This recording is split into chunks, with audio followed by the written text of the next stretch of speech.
হাতে আমার মাইক্রোফোন, কবর রাখছে পিস্তল। আমার লগে না লাগা ওর লাগে মঙ্গল। শাকিব খান এবং আফরান নিশো দুইজন যদি একই সঙ্গে তোমাকে সিনেমা করার অফার দেয়, তুমি কার সিনেমাটা নিবে, আফরান নিশোর নাকি শাকিব খানের? নিশুকের সাথে আমি কারো কম্পেয়ার করতে চাই না। সাকিব ভাইয়ার স্ট্রাগল লাইফটা বিশাল, দুজন থেকে কাউকে ফালাইতে পারতেছে না, এটা ফ্যাক্ট। কিন্তু একজনকে তোমাকে ফেলে দিতে হবে। আমার লাইফে কে একজন ছিল আমাকে সব জায়গা থেকে ব্লক করছে, আমি তো চলে আর মার্ক জুকারবার্গ হইতে পারবো না। আমি জ্যাকই হয়েছি। সাকিব ভাই যখন ইন্ডাস্ট্রিতে আসছে তখন আমার জন্ম হয়েছে কিনা এটা একটা ডাউটের বিষয়। দেখো জললুচির মতো পড়ো, আমি কন্টিনিউ করি। আরশ ভাইয়া হচ্ছে আমার লাইফের আল্লাহ প্রদত্ত একটা বিশাল বড় গিফট। আমি নায়কও হতে চাই না, ভিলেন হতে চাই না, অভিনেতা হতে চাই না, মানে তিনটা থেকে আমি কোনোটা ছাড়ও দিতে চাই না। কলকাতাতে যাই আমার বাংলা ভাষাতে আমি তো বাংলা র্যাপ করি, আমি বাংলার ছেলে, বাংলায় খাই, ওদের সাথে আমি পারবো না। নোরের সাথে তখন আমার মোটামুটি টুকটাক কথা হয়। যখন ও ফার্স্ট ওপালি গিটার পায় আমাকে ডেডিকেট করে, আমার ভালো লাগছে তখন। কখনো কি এরকম মনে হয়েছে যে তোমার স্যাক্রিফাইসের কারণে নোবেল এত বড় একটা স্টেজ পেল? না, নোবেল খুবই ভালো সিঙ্গার, এটা অস্বীকার করার মতো কোনো ওয়ে আমার কাছে নাই। তোদের এই যে র্যাপার যারা, ওরা আসলে এরকমের এলোমেলো পোশাক, এলোমেলো বলতে ঢোল্লা ঢাল্লা, মানে ওদের স্টাইলটা একটু অন্যরকম, একটু ডিফারেন্ট একটা ব্যাপার, ডিফারেন্ট একটা ভাইব নিয়ে, সোয়াগ নিয়ে চলে ওরা। এটার কারণ কি? ওদের পোশাক আশাক কেমন কেন? দেখবে র্যাপ কালচারটা আসছে কোথা থেকে? এটা একটা হয়ে গেছে, মানে ফরেন কালচার থেকে আসতে আসতে, ইস্টাবলিশ আজম খান স্যার আসতে আসতে এই জিনিসটা চলে আসছে যে পরিপূর্ণ আর্টিস্ট হব। তোমরা যেটাকে একবারে র ভাষা বলো জাত অভিনেতা, জাত অভিনেতার থেকেও যদি বড় কোনো কিছু থাকে, ওইটাই আমি যদি আমার লাস্ট রক্তবিন্দু থাকে ওইটা দিয়ে আমি করে দেখাবো।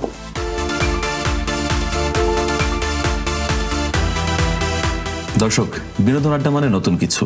এই সেটটায় যারা আসেন তারা উঠতি তারকা, যারা হয়তো ক্যারিয়ারটা শুরু করেছেন অথবা কোনো কিছু করে দর্শকের ভালোবাসায় ভাসছেন, নতুন করে আবারও আলোচনায়। সো এরকম একজন তারকা আজকে আমাদের সেটে। বেশি কথা বাড়াবো না, চলে যাব তার কাছে। জ্যাক, কেমন আছো ভাই? জি ভাই, আলহামদুলিল্লাহ ভালো। তুমি করেই বলি আজকে। অবশ্যই অবশ্যই ভাই, তুমি আমার বড় ভাই। আমাদের একটু ক্যাজুয়ালি, তোমার সাথে সম্পর্কটা আমার ক্যাজুয়ালি সম্পর্ক, তো তুমি এটাই বেটার। ওকে, একদম প্রথম প্রশ্ন তোমাকে আমি করতে চাই, সেটা হচ্ছে যে তুমি সঙ্গীত ঘরানার ছেলে, তুমি সঙ্গীত পরিবারের ছেলে, সেই জায়গা থেকে অভিনেতা হলে কিভাবে? আচ্ছা, একটা পরিবারে সবাই যখন মিউজিক নিয়ে বিজি থাকে, মিউজিকের বাইরেও তো ব্যতিক্রম কোনো কিছু দরকার হয়। আমি যেহেতু পৃথিবীতে আসছি, আমার তো কোনো অনুলিপি নেই।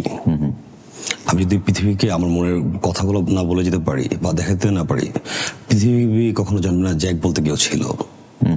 তো আমার মনে হয়েছে যে পরিবারে তো সবাই মিউজিক্যাল, সো আমি একটু অন্য কিছু করি। মিউজিকে যে নাই ওই পার্টটা না, র্যাপের পার্টটা ছিলাম, যেহেতু সবাই ফোকের মধ্যে চলে, ফোক, তো র্যাপের পার্টে যাওয়া, তো র্যাপ ঠিকঠাক করতাম, হয়তো কোন একটা রিজনে ছেড়ে দেওয়া। ওইরকম ধরো ভাই আমার যে জোন বা এরিয়া, যে এরিয়াটা ওইরকম সার্কেল পাই না, র্যাপ তো আর একা হয় না, বিকজ র্যাপের ভাষা অনেক ডিপ। ধরো তোমার কান পর্যন্ত র্যাপের ভাষা পৌঁছাতে আমরা জাল খাই না, ধরো তুমি একটা মরিচে কামড় দিচ্ছো, কামড় তারপর আমরা বলি না ঝালের যে তোমার ইটা লাগছে, ঠিক র্যাপের বিটটা অতটুকু পৌঁছাতে হয়। তো চেষ্টা করছিলাম, আমার মনে হচ্ছে যে আমি পারতাম, তারপর পারিনি, ওটা আমার ফেলার না, দেখা যাক। তারপর মনে হলো যে আমার জন্য নতুন কিছু করা দরকার, কি করা যায়। তো আদিফ হাসান আর চাইল্ডহুড, তো আরশ খান ভাইয়া, সে তো আমাকে ছোট থেকে, আমি তার পরিবারের একজন মেম্বার, ছোট এক কথা বলতে গেলে সে তো আমাকে কোলে পিঠে নেওয়া একজন মানুষ। তো একদিন আমি আমাদের ফার্স্ট কাজের ব্রেকই দেয় আরশ ভাইয়া আমাকে। গল্পটার নাম ছিল অল্প স্বল্প প্রেম, ডিরেক্টর ছিল আদিফ হাসান। কর, তুই পারবি। তো ক্যামেরার সামনে দাঁড়ালাম, আমি তো আসলে লাইফে first time as a camera, তো 17টা না 18টা টেক দিচ্ছি, শুধু একটা ডায়লগে দিতে পারছিলাম কি অবস্থা, কেমন আছো, মানে ডায়লগ কি দেবো, মানে আমি তো লিটারলি ওই ক্যামেরার সিগনেচারটা বুঝি না। এই যে ঢুকলাম, আর ওই ব্রেক সেটটার পর মানুষ আমাকে এতটাই গ্রহণ করছে, যখন আমার কাজিন রিলেটেড দূর দূরান্ত দেশে বিদেশ থেকে ফোন আসতেছে যে এই তোমাকে দেখছি নাটক করতেছো, তো আমার না একটা উৎসাহ জাগলো যে দেখতেছে তো কোনো একটা সিকোয়েন্সে। তখন ধরো তুমি পৃথিবীতে আমাকে সব জায়গা থেকে ব্লক করতে পারবা, চাইলে হোয়াটসঅ্যাপ ব্লক করতে পারবা, টিকটক ব্লক করতে পারবা, অল কাইন্ড অফ জায়গা থেকে পারবা, কিন্তু তুমি আমাকে ইউটিউব থেকে ব্লক করতে পারবে না কখনো। তো আমার লাইফে কে একজন ছিল আমাকে সব জায়গা থেকে ব্লক করছে, তো আমি তো চাইলে আর মার্ক জুকারবার্গ হইতে পারবো না। আমি জ্যাকই হয়েছি। ওই অভিনয়ে আসার পর সেও ফার্স্ট আমাকে ওইখানে দেখছে, যে জিনিসটার জন্য আমার মনে হয়েছে যে দেখো জল লুচির মতো পড়ো, আমি কন্টিনিউ করি, তারপর চলছে। তো প্রেমিকাকে দেখানোর জন্য যে আমি কে, এজন্য অভিনয় আসে? না, এই জন্য না। ধরো অরিজিনালি আশা হচ্ছে যে বললাম আমি পৃথিবীতে আসছি, আমার তো কোনো অনুলিপি নাই, তো পৃথিবীকে তো জানাতে হবে যে আমি জ্যাক বলতে পৃথিবীতে আমার একটা অস্তিত্ব আছে, আমি একজন কঙ্কালের পাহারাদার। কতদিন হলো অভিনেতা? 2 বছর। 2 বছর। 2 বছরে এমন কি কি কাজ তুমি করেছো ভাইয়া, যে কাজগুলোতে আসলে দর্শক তোমাকে অন্যভাবে চিনতে শুরু করেছে? ফার্স্ট অফ অল যদি বলি, অল্প স্বল্প প্রেম ছিল আমার ফার্স্ট কাজ, ওটাকে অডিয়েন্স খুব ভালো রেসপন্স করছে। দেন মোর টাইম সবচেয়ে বড় যদি হিট প্রজেক্ট বলি, ওটা হচ্ছে পাজর 3।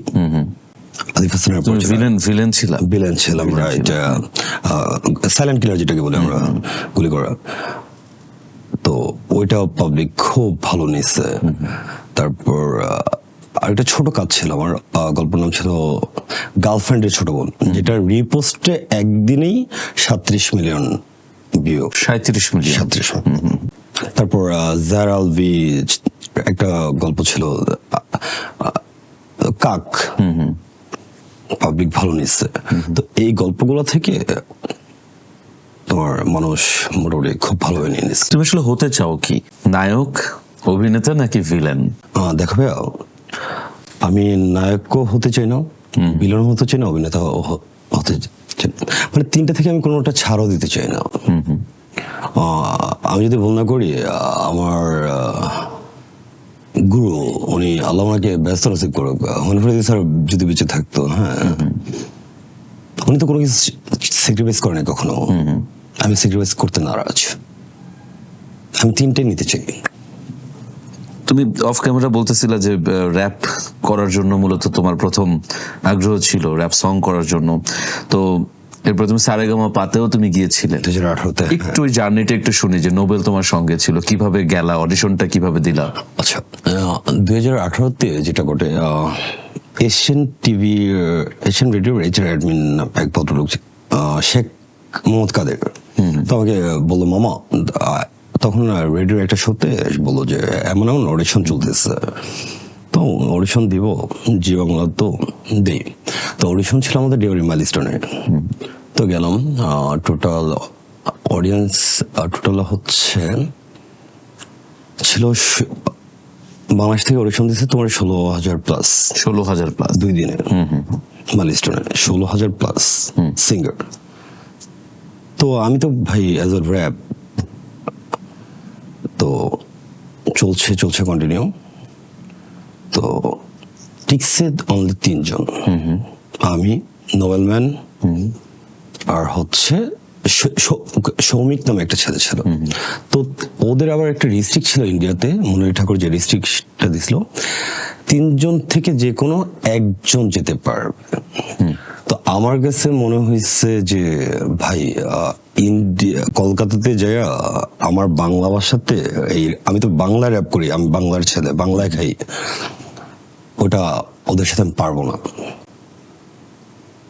তো কৌশিকও কোনো একটা কারণে সরে গেছে, ওর এটা পার্সোনাল ইস্যু, আমি এটা জানি না।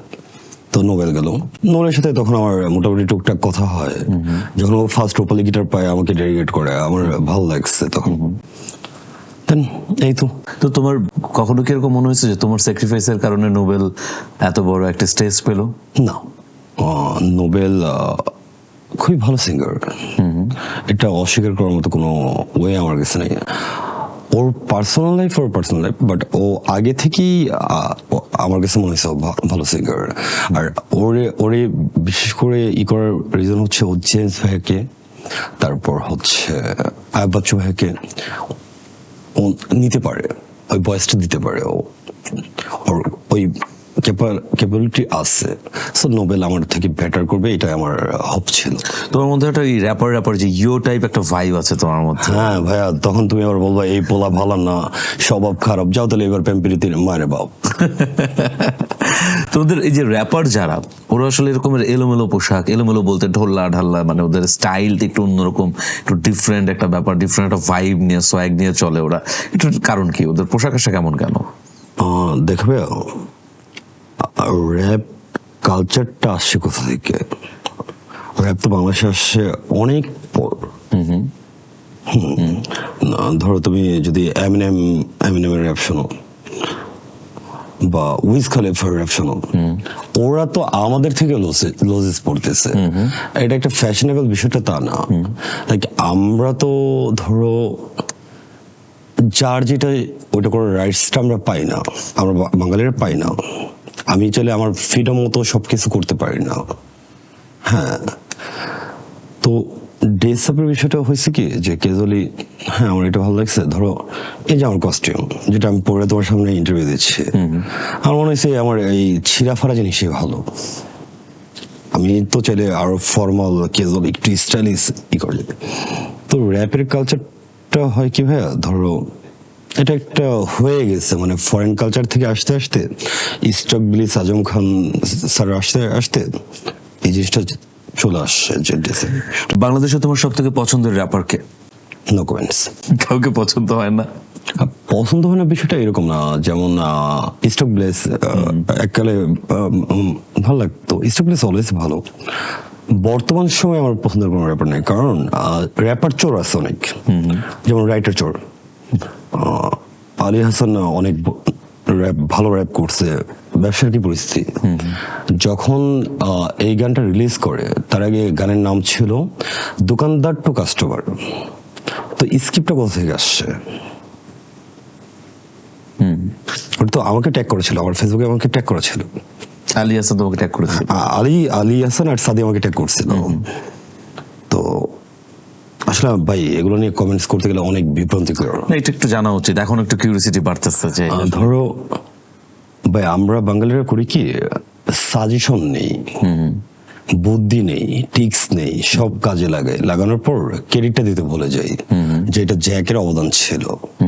যে আমার বা কালবেলাতে রাজু ভাই হোস্ট, জ্যাক নামে একটা গেস্ট আসছিল, এটাও আলী হাসানও বলে নাই, সাদি বলে কেউ বলে নাই।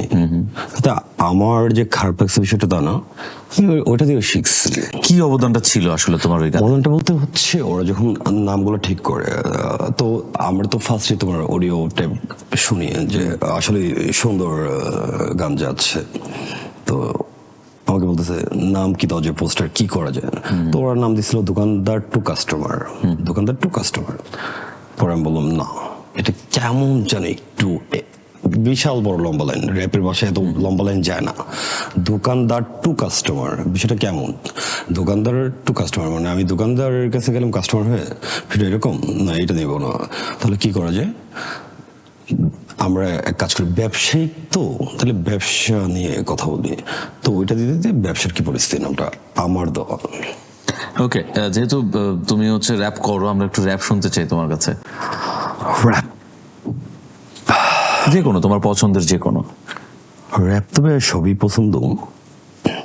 হাতে আমার মাইক্রোফোন, কোমরে রাখছি আমার লাগে না লাগো, অলওয়েজ গোল্ড, মাথা মেন্টাল পোলা, আমি সবাই নাকি পাগলা, যখন তখন লিরিক্স বানাই নবদের শাড়ি বাংলা, বাংলার পোলা পাগলা, আমি গ্যাংস্টার বাবা, যে 100 জন মাঠে নাচতে ঘুমালে আবা।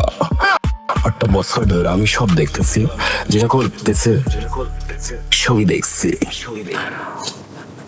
ধরো র্যাপ সবগুলোই ফেভারিট। নারায়ণগঞ্জ থেকে রামপুরা, সাভার থেকে উত্তরা, র্যাপ করা এখন আমি জ্যাকসন নাম করা। ওকে, অনেকেই বলে তুমি আরশ খানের গোপন ভান্ডার। এটা একদম ভুল কথা। আরশ ভাই হচ্ছে আমার লাইফের আল্লাহ প্রদত্ত একটা বিশাল বড় গিফট। আমি আজকে যে অবস্থানে আছি, আমার পরিবারের পর সবচেয়ে বড় অবদান আসবে। আমি বলা উচিত না, তারপর বলতে হয়, আমি যে কস্টিউম গুলো পরি ওটা আরশ ভাইয়ের দেওয়া কস্টিউমই আমি পরি। আর ফার্স্ট কাজ, সেকেন্ড কাজে যে আমি কস্টিউম ইউজ করছি সবগুলো আরশ ভাইয়ের দেওয়া কস্টিউম। ইচ আদার, আমি এখনো অভিনয় নিজেকে শূন্য দিব। ধরো এটা টেবিল না ভাইয়া, টেবিলটা তো ভাঙা, আমি এখন এনজি আর্টিস্ট। হ্যাঁ, এই একটা লোক আমাকে প্রতিনিয়ত মোটিভ দেয়, এইভাবে না এইভাবে, এটা রিজিকে নেই। এই যে বোঝানো ওনার কি এত টাকা পড়ছে আমাকে নিয়ে, অবশ্যই ভালোবাসার জায়গা থেকে বা নিজের আপন ছোট ভাই মনে করো, এই তো। না, তারপর অনেকেই বলে যে তুমি হচ্ছে আরশের যত গোপন কথা আছে সবই তুমি জানো। গোপন কথা কি? কতটুকু গোপন কথা তুমি জানো? আরশ ভাইয়ের গোপন কি? গোপন কথা বলতে কি, আরশ ভাই তো গোপন কোনো কিছু নেই। সে ওপেন মাইন্ডেড, সে স্ট্রেটলি সবাইকে যেটা বলে সেটাই আমি। না, আমরা শুনি তো যে আরশের এখানে প্রেম ছিল, ওখানে প্রেম ছিল, এখানে প্রেম হচ্ছে, ওখানে প্রেম চলছে। না, এরকমটা দেখো, এটা হচ্ছে ভাইয়ার পার্সোনাল লাইফ। হ্যাঁ, না, তোমরা তারকা যারা, তোমাদের আসলে পার্সোনাল লাইফ কি হতে পারে? তোমাদের মোটামুটি সবই পাবলিকের জানার খুব আগ্রহ থাকে। হ্যাঁ, পাবলিক তো জানতেছে, দেখতেছে, যেটা করতেছে এটা তো সোশ্যালি দেখা যাচ্ছে। তো গোপন এজেন্ডা বলতে তো কোনো কিছু হয় না। হ্যাঁ, আমি ওনার ছোট ভাই, দেখি বুঝি, সবাই আর্টিস্ট। আরশের বিষয়ে তুমি 3টা গোপন কথা বলো, যে কোনো। আরশের বিষয় প্রচুর মারে। কি মারে? থাপ্পড় মারে। থাপ্পড় মারে, আচ্ছা। সেকেন্ড হয়েছে, যেই টাইমে সে জিমে যায় ওই টাইমে খুব কম মানুষই ঘুম থেকে ওঠে। খুব ভোরে? খুব ভোরে। শুটিং করতেছে, শুটিং এর মাঝখানে আধা ঘন্টা গ্যাপ পেয়েছে, জিমে চলে যাবে। আচ্ছা, থার্ড হচ্ছে ভাইয়া খুব ভালো মানুষ। ওকে, আরশ খুব ভালো মানুষ, আরশ হচ্ছে খুব ভোরে জিমে যায়। তারপর আরেকটা কি? আরশ খুব ভালো থাপ্পড় মারে। খুব ভালো থাপ্পড় মারে। ওকে, ওই থাপ্পড় সেই থাপ্পড় না, ধরো ভালোবাসা এইভাবে এইভাবে। ওকে, আমি আরো যেটা জানি, তুমি প্রচুর নায়িকারা তোমার বোন হয়ে যায় কেন এত দ্রুত? এটা ভাই আমি নিজেও জানতে চাই। ধরো আমি যখন প্রথম কাজ করি, আমার তখন নায়িকা কে ছিল, তস্তফা তিশাপ্পু ছিল। তো তিশাপ্পুর সাথে আমার ফার্স্ট ওই অনসাইডে দেখা পরিচয়, আরশ ভাই পরিচয় করে দেয় যে ও যে এক ছোট ভাই। ফার্স্ট কাজে দেখলো, পরিচয় হলাম। তারপর তো টুবি ধরো 2 বছর কন্টিনিউ দেখা হচ্ছে, একের পর এক সবার সাথে ভালো একটা কমিউনিকেশন। যেহেতু ভাই একটা পরিবার, আমরা সার্কেল, সো ওই জায়গা থেকে ভাই বোন সম্পর্কটা বিল্ড আপ হইতেই পারে। না, আমি তো তারপরে দেখলাম যে প্রচুর পরিমাণে নায়িকাদের সঙ্গে তোমার ভালো সম্পর্ক। তো অনেকেই বলে যে আচ্ছা, ওর সঙ্গে কি তাহলে জ্যাকের কোনো প্রেম আছে? তখন আমি আবার একটু ঘুরাচ্ছি যে আরে না, ধুর, বাচ্চা পোলাপেন, ও কিসের প্রেম করবে? ভাই আমি তো ম্যারিড, আমার নিউবর্ন বেবি আছে। হ্যাঁ, আই নো। তুমি জানো এটা। ধরো একটা মানুষের সাথে, ধর আমার মা বাবার সাথে আমার সম্পর্ক হচ্ছে ব্লাড। আমি যাকে বিয়ে করছি তার সাথে আমার সম্পর্ক হচ্ছে আল্লাহ নসিবকৃত কাগজে কলমে। কিন্তু আমি যাদের ভালোবাসি, যাদের বোন বললাম বা যাই হোক, পৃথিবীর যে কোনো কেউ হোক, তারা আমাকে ভালোবাসে কিনা এটা হচ্ছে পুরোটা কাল্পনিক। এটা একমাত্র সৃষ্টিকর্তা বলতে পারবে, এটা আমি বলতে পারবো না। সবার সাথে আমার গড়ওয়েল একটা ভালো সম্পর্ক, সবাই ছোট ভাইয়ের মতোই ট্রিট করে, বিকজ আমি ওই রকমই মেন্টালিটির, যে কাউকে আঘাত করে বা কোনো বিষয় সে রাগ করতে পারে ওইটা কখনো করি না। আমি অনসাইডে আমি বোধহয় একমাত্র ছেলে যে ধরো আদৌ পর্যন্ত কোনো মেকআপ রুমে আমি আমার শুটিং আছে, আমি মেকআপ রুমে ঢুকে নেই, আমার কস্টিউম আলাদা জায়গাতে রাখা, আমি এখানে চেঞ্জ করতেছি। কেন, তুমি অভিনেতা, তুমি মেকআপ রুমে কেন ঢুকবা না? হ্যাঁ, মেকআপ টাচ নিতে যাচ্ছি, বাট এটা ভাই হয়েছে কি, আমরা না দিন দিন আমাদের যে মিডের জায়গাটা, মানে আমার যেটা পারিবারিক শিক্ষা আমরা নষ্ট করে ফেলতেছি। ধরো মেকআপ সেটে কেন ঢুকি না, তোমার যে কোশ্চেনটা, ধরো আমার বাবার বয়সী যারা আর্টিস্ট সিনিয়র, তাদের মধ্যে কথোপকথন হয়, রাইট? তারা কিন্তু অনেক পার্সোনাল লাইফে, যে কোনো লাইফ নিয়ে কথা বলতে পারে। এখন আমি ধরো ওনাদের হাঁটুর সমাবেশে বাচ্চা একটা, তো আমি ওইটার মাঝখানে ঢুকে কি করবো, তাদের গল্প শুনবো? এটা হয়, তাহলে তো আমি তাদেরকে অসম্মান করলাম। আমার মতে এথিক্সটা আমরা যারা নতুন বা ছোট, আমাদের চেঞ্জ করার দরকার। দেখ, জীবনে কি হতে চাও আসলে? জীবনে ভালো মানুষ হতে চাই। সেটা তো অলরেডি আছো। না, পরিপূর্ণ হতে পারিনি। ওকে, ইন্ডাস্ট্রিতে আরশ খান বাদে আর কোন কোন হিরো তোমার খুব কাছের? কারি দিয়ে শুরু করবো, সবাই কাছে, ইন্ডাস্ট্রি সবাই আমার কাছে। তোমার পছন্দের 4 জন নায়িকার নাম বলো। পছন্দের 4 জন নায়িকা: তস্তফা তিশা, সোনার বিনতে কামাল আপু, পারো আপু। পারুল আপু, হ্যাঁ, ভালো কাজ করতেছে, খুবই ভালো। অ্যান্ড অহনা। ওকে, 4 জন। তস্তফা তিশা সম্পর্কে 3টা ভালো গুণ বলবা, 3টা দোষ বলবা, বদনাম। ভাই হ্যাঁ, আচ্ছা, 3টা দোষ এবং 3টা গুণ। তস্তফা তিশা আপু হচ্ছে, তার সবচেয়ে ভালো গুণ হচ্ছে সে হুটহাট রেগে যায় না। সেকেন্ড গুণ হচ্ছে কোনো কিছু খাওয়ার টাইমে শেয়ার করে খায়। থার্ড গুণ হচ্ছে চেক এইভাবে না এইভাবে কর, মানে আমাকে যে বোঝানোটা, এটা আমার কাছে মনে হয়েছে আর ভালো গুণ। 3টা গুণ গেল, এবার 3টা দোষ। 3টা দোষ: অতিরিক্ত মাত্রায় কফি খায়,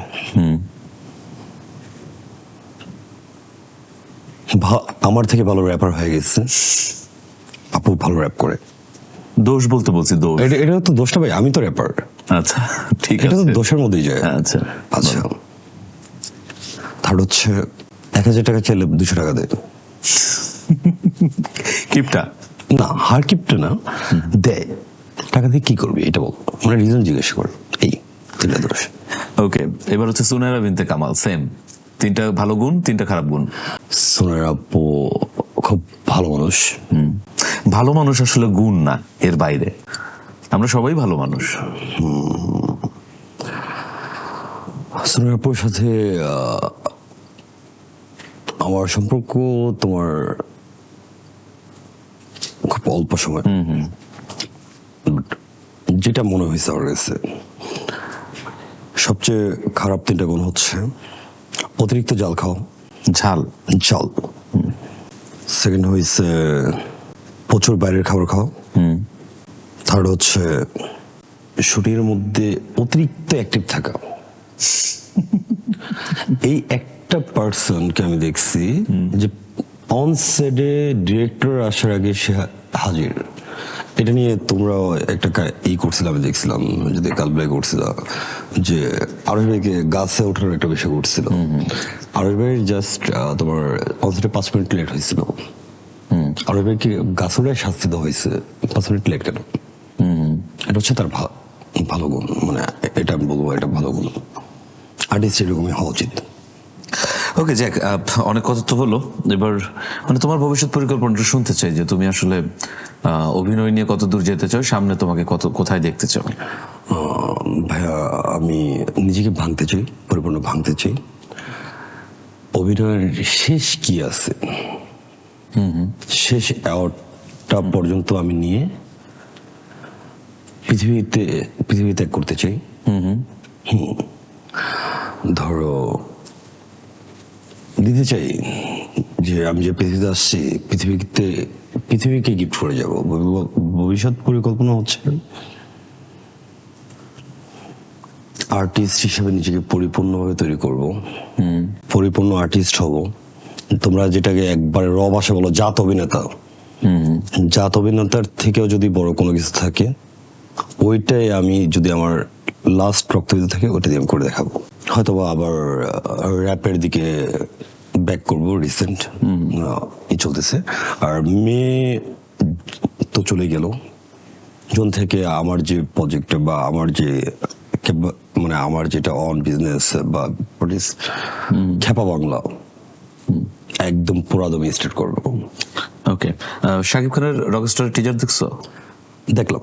কেমন লাগছে? ভাই এটা বলার তো ভাষা রাখি না, কোনো কিছু মারাত্মক লেভেল, এক্সট্রিম সুন্দর। এত অল্পতে হলো হয় না তো, একটু বিস্তারিত বলো। ভালো লাগছে। শাকিব খানকে নিয়ে কি বলতে চাও? সাকিব ভাই যখন ইন্ডাস্ট্রিতে আসছে তখন আমার জন্ম হয়েছে কিনা এটা একটা ডাউটের বিষয়, বা আমার বয়সে 2 বা 3 হইতে পারে। তার স্ট্রাগল লাইফ আমি যতটুকু শুনছি বা দেখছি, তার সাথে আমার লাইফে একবারে দেখা হয়েছে। আমার কাছে মনে হয়েছে সে বাংলাদেশি না হয় পাকিস্তানি হওয়া আমার দরকার ছিল। কিন্তু পাকিস্তানি কেন? মানে একটা মানুষ এত সুন্দর কিভাবে হয়? একটা মানুষের সুন্দর থাকে, বাট এত সুন্দর কিভাবে হয়? ন্যাচারাল সুন্দর, যেটা অনেক ভালো লাগছে আমার। তো টিচার দেখলাম, ভালো হয়েছে। ধরো যে বিষয়টা মিউজিক্যাল, তো এটা আরো আমাকে একটু টানছে। তখন আমি আমার গিটার বের করে দেখতেছিলাম যে আমার গিটার কি সাকিব ভাই নিয়ে গেল কিনা, মানে আমার ট্যাটুটা, মানে সব মিলে ভালো হয়েছে। এই যে ধরো আমাদের ইন্ডাস্ট্রিতে অনেকগুলো হিরো আছে, আমি তোমাকে যদি একটু ট্রিকি প্রশ্ন করতে চাই যে শাকিব খান এবং আফরান নিশো দুইজন যদি একই সঙ্গে তোমাকে সিনেমা করার অফার দেয়, যে তাদের সিনেমায় তুমি একটা চরিত্র করতে পারবা কিনা, তো তুমি কার সিনেমাটা নিবা, আফরান নিশোর নাকি শাকিব খানের? নিশু ভাই বড় ভাই,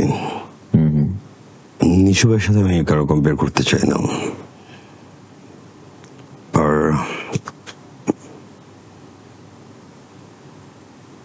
সাকিব ভাইয়ার স্ট্রাগল লাইফটা বিশাল।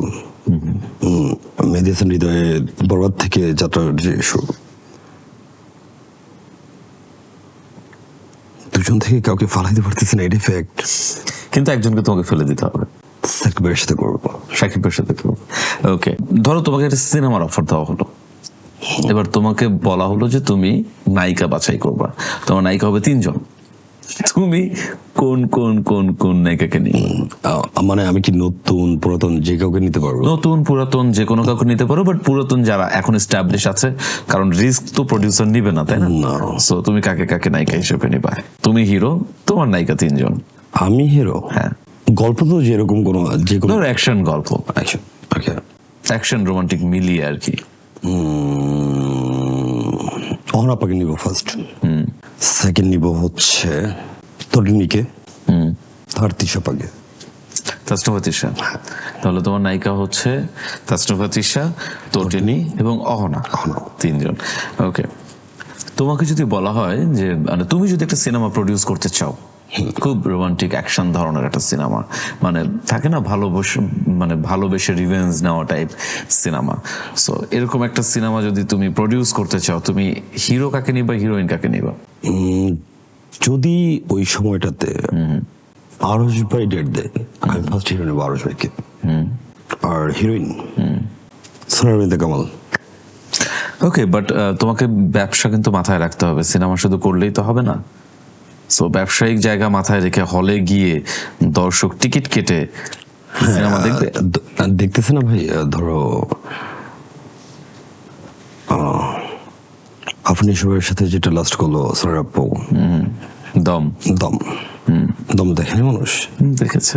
ওকে, ঠিক আছে, তোমার ঠিক আছে, আমরা কোনো একটা দিন হয়তো দেখবো যে তুমি প্রডিউস করতেছো এবং তোমার সিনেমায় আরশ এবং সোনায়রাকে আমরা বড় পর্দায় দেখতে পাবো, এরকম একটা আশা রাখছি। শিখতে চাই, দেখতে চাই। আমার কাছে মনে হয়েছে আরশ ভাই যে পরিমাণ ডেডিকেশন দেয় একটা কাজের উপরে, যত আমি যেহেতু ব্যবসায়িক আলোচনা আসলো, আমি তো আর ওই ব্যাপারে ডিরেক্টর হই নাই বা হতে পারবো কিনা সেটাও জানি না। উনি একটা একটা পার্সন যিনি নিজেই অ্যাক্টিং করতেছে আবার ডিরেক্টরদের সাথে সে ডিরেকশন দিচ্ছে, আবার লাইন প্রডিউসিং করতেছে, তো সব মিলে না আমার কাছে মনে হয়েছে এটা আমার জন্য লাভজনক। ওকে, তুমি র্যাপ তো প্র্যাকটিস করছোই, র্যাপের পাশাপাশি এমনিতে অন্য কোনো গান প্র্যাকটিস করা হচ্ছে কিনা? আমি র্যাপের বাইরে যেতে চাই না, কারণ র্যাপ আমার রক্তে মিশে গেছে, তো আমি র্যাপ নিয়ে বেঁচে থাকতে চাই। আমরা ছোটবেলায় খুব ফকির লালের গান শুনতাম। তোমার ফকির লালের একটা গান, হ্যাঁ ফকির লালের একটা গান তোমার কণ্ঠে একটু শুনতে চাই, যদি তোমার মনে থাকে কোনো গানের লিরিক। ফকির ভাইয়ের গান ছিল, সারা দেশে শান্তি নাই, ফকিরলালের গুম নাই, ভালো মানুষের বাপ নাই, আদালতে আইন নাই, কোর্ট কাছারি চায়া দেখে এই দেশেতে বিচার নেই, এই দেশেতে মানুষ নাই, এই দেশেতে মানুষ থাকলে মানুষের কি চোখ নেই। শহীদ জিয়া স্মৃতিস্বরূপ কিছু কথা লিখতে চাই, হঠাৎ করে কি যে হইল কাগজ আছে কলম নাই, ৭১ মির্জাফর বাঙালিরা বলে নাই, এই তো এই টাইপের কিছু একটা ছিল। ওকে, আমি তো ভাই আমার নিজের গান নিয়ে ব্যস্ত থাকি, ওগুলো শুনতাম। তারপর আরেকটা র্যাপার আছে বাংলাদেশের, আমি ওনাকে বলবো যে বিদ্রোহী র্যাপার, তুমি ওনাকে পাইছোই না বা শোনা হয়েছে কিনা তোমার জন্য, তার নাম ছিল তৌফিক। তৌফিক আত্মগঠন নামে ওনাদের একটা ব্র্যান্ড ছিল। মিথ্যা বলে লাভ কি জানি আমি বন্দি, নিগোষিত আলো আদার তবু খুঁজে অভিসন্ধি, জানো তো ১ মাঘে শীত জানে, ৭ দিনে সপ্তাহ হলে ৩০ দিনে মাস হয় না, গুরু সদ্য সিদ্ধি লাভে সংসার দ্বার দাঁড়ে না, ক্ষুদিরামের ফাঁসি না, গাড় থেকে বায় না করে ছায় না, মশাই দে দেখা দে দেরি যায় আসে না, আছে গোলাপে কাটা দেখো ৪টা বাঁকার ৮টা ফুটফুটে আলোকিত জ্যোৎস্না ফাঁকা, আলো চাই জালো আলো হবে গণিত ববেরই মুক্তি চাই আর নয় পর হতো, তোর বিপরীতে আছে আমার বিদ্রোহী ৭১ শেষ দুর্নীতি, প্রভু প্রশ্ন তোমার কাছে আমার হিসাব তো মেলে না। ওকে, তুমি কোনো ব্যান্ড করবে নাকি একা একা র্যাপ করতেছো? ব্যান্ড করবো। ব্যান্ড করবে, আর ব্যান্ডের নামটা আমি কাল বেলার এই চেয়ারে প্রকাশ করে দিই, খ্যাপা বাংলা। খ্যাপা বাংলা।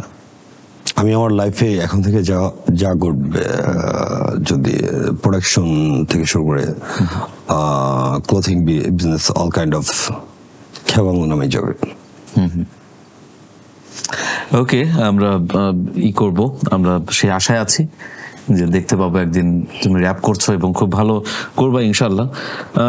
তুমি তো খুব অল্প সময়ের ইন্ডাস্ট্রিতে আসছো, এবং এই অল্প সময়ের মধ্যে যেটা হয়েছে যে এর কয়েকটা ধারার পরিবর্তন দেখছো, কারণ তুমি যখন আসছো তখনও আফরান নিশো নাটক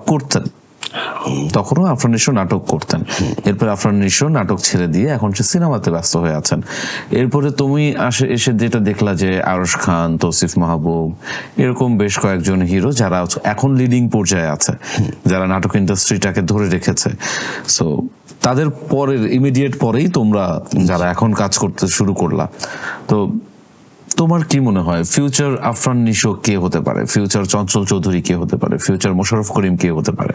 মানে আমাদের যে প্যাটার্নটা এইখান থেকে, তোমার ইমিডিয়েট সিনিয়র যারা, ধরো আরশ থেকে শুরু করে একদম মির রাব্বি পর্যন্ত যারা আছেন, এইখানে যদি আমি বলি নিশো ভাইয়ের জায়গাটা নিতে গেলে কেউ তো কারো জায়গা নিতে পারে না, বাট ওই লেভেলের অ্যাক্টিং প্রোফাইল যদি বলি হয়তো আরশ ভাই পারবে।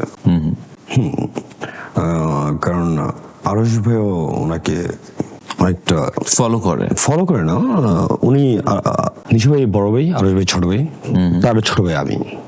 সামটাইমস আমি এরকমও মনে হয়, মানে আমার কাছে মনে হয় যে আরশের কথা বলার স্টাইল এবং নিশো ভাইয়ের কথা বলার স্টাইল অনেকটা কাছাকাছি মনে হয়। আমি জানি না এটা আমার একা মনে হয় কিনা।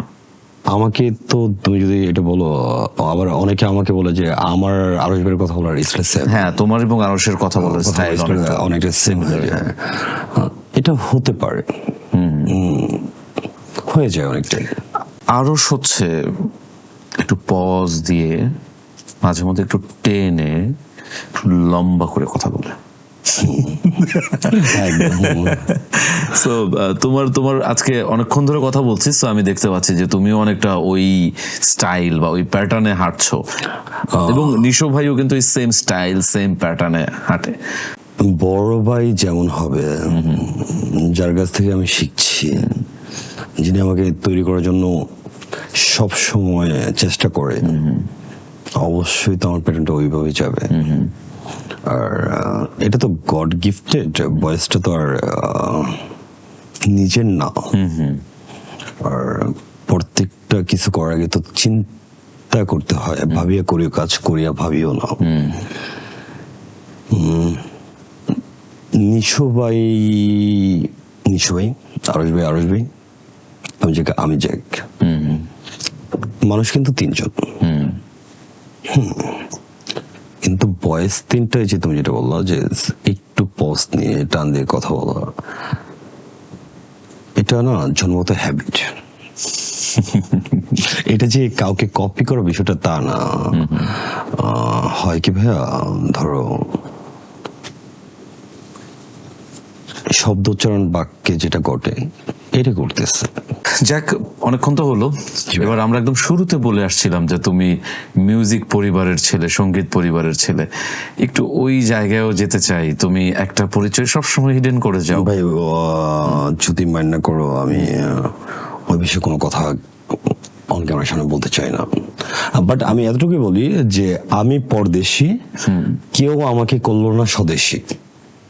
আই থিঙ্ক যারা বোঝার বা অনেকে বুঝে গেছে, এরপর আর প্লিজ। ওকে, আমরা একদম শেষ করব। শেষ, তুমি দর্শকদের উদ্দেশ্যে কিছু বলতে চাও কিনা? আপনারা আমাকে ভালোবাসবেন। আমি কারো ছোট ভাই, কারো সন্তান সমতুল্য, কারো বড় ভাই। আমি শিখছি, আমার ভুল ত্রুটি হলে আমাকে মাফ করবেন, আমার ভুল ত্রুটিগুলো দেখা দেওয়ার চেষ্টা করবেন। আমি যেন আপনাদের নিয়ে সারা জীবন বাঁচতে পারি, ওই ব্যবস্থাটা একটু আমাকে করে দিবেন, যেন আমি ভালো কাজ নিয়ে আপনাদের মাঝে থাকতে পারি অলওয়েজ। আর নারী, তুমি খুব ভয়ঙ্কর, আবার তুমি মায়ের মতোই ভালো। তো সবাই আমার জন্য দোয়া রাখবেন, যেন সবার, আমাকে নিয়ে তো সবার অনেক প্রত্যাশা আছে। যেমন আমি যার সামনে হোস্টের সামনে বসে আছি, রাজু ভাই, তারও তো আমাকে নিয়ে প্রত্যাশা আছে যে একদিন অনেক বড় হবে। তো সবাই তো চায় যে একটু ভালো কিছু করি। ইনশাল্লাহ আমি আমার বেস্ট চেষ্টা করবো। থ্যাংক ইউ ভাইয়া, thank you for coming. You are also welcome, তুমি আমার ভাই। আর তোমার সাথে আমার সম্পর্কটা অফ ক্যামেরা যেটা, এটা হয়তো অনেকে জানে না। আর যেটা হচ্ছে বিষয়, সেটা হচ্ছে আমি চেয়েছিলাম একান্তই তোমায়, আর তুমি চেয়েছো সবার প্রেম। যে হৃদয়ে ভেবেছি কাবা, সেই হৃদয়ে তুমি রেখেছিলাম জেরুজালেম। জাস্ট সুন্দর, সুন্দর একটা হাততালি, এবং এই হাততালি দিয়ে শেষ করতে চাই এবং দর্শকদের থেকে বিদায়ও নিতে চাই। দর্শক, এই ছিল আজকের বিনোদন আড্ডা।